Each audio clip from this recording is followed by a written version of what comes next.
Hello. So for this week's journal discussion, I will be discussing a patient encounter that I had in the past. This one isn't for the current semester, but when we were working with the geriatric patients, there was a patient that was 57 years old. And the patient did have a diagnosis of major depressive disorder as well as bipolar 2 disorder. And she had been taking medication for her bipolar. And the mood stabilizer she was taking was Depakote. And she had been on that medication for a little over a year. She hadn't had a inpatient admission at all since at the time that I had been working, with the preceptor, but she had been admitted in the past because she had been depressed over the years. This particular encounter stuck out to me because the patient, when she did the admission with the assessment with the preceptor this particular day, she did notice that the patient seemed a little disoriented. She did, of course, know who she was. She was able to say that she felt like her medicine was working, but just something seemed off. This is what the nurse practitioner, stated to her. She just kept asking her some random questions about like her family, what was going on with home. And I'm working as well because she actually did work as well. She worked at a retail store. And even though she was able to answer the questions, it didn't seem like she was very coherent.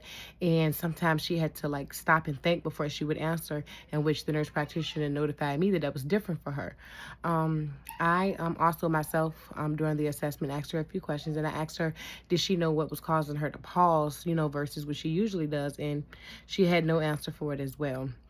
She seemed like she had like a lot of thought blocking going on, which would have been okay if that was part of her regular diagnosis of bipolar. But for this particular patient, the nurse practitioner said that she had never seen any of this and she had been taking her medicine regularly, so she felt like something else could have been off. She did ask her when the last time she had followed up with her primary doctor. And she said she didn't know. She didn't even know the date. But she also did complain of some discomfort in her back. So the nurse practitioner did give her request for her to follow up with her PCP. And she wanted to follow up with her in 2 weeks. Instead of the regular 4 weeks, she wanted to see her in 2 weeks. I was also present with her 2 weeks later when she seen the patient again. And the patient had a UTI. I absolutely, even though I had learned about this somewhat in school, but to actually experience it, I was like, oh my gosh, she's amazing, because you have to know your patients. When answering that question, why is the role of this nurse practitioner so significant? Because it's not just about observing a person's mental health in order to deal with a certain diagnosis they have, but you have to be an overall nurse as well. And she assessed and noticed that this patient had something going on, and her naming that she had the back pain, which was new for her, along with her seeming like she was just a little bit disorganized. It made her tell, those different types of symptoms is what suggested for her to go to see her primary doctor. She did have a UTI, and they did start her on microbid, and she followed up with the nurse practitioner again 2 weeks later. I did miss that appointment. I wasn't with her that day for clinicals, but I do remember hearing her say that when she talked to her the next time, she felt like she was a lot better and she was talking a lot clearer.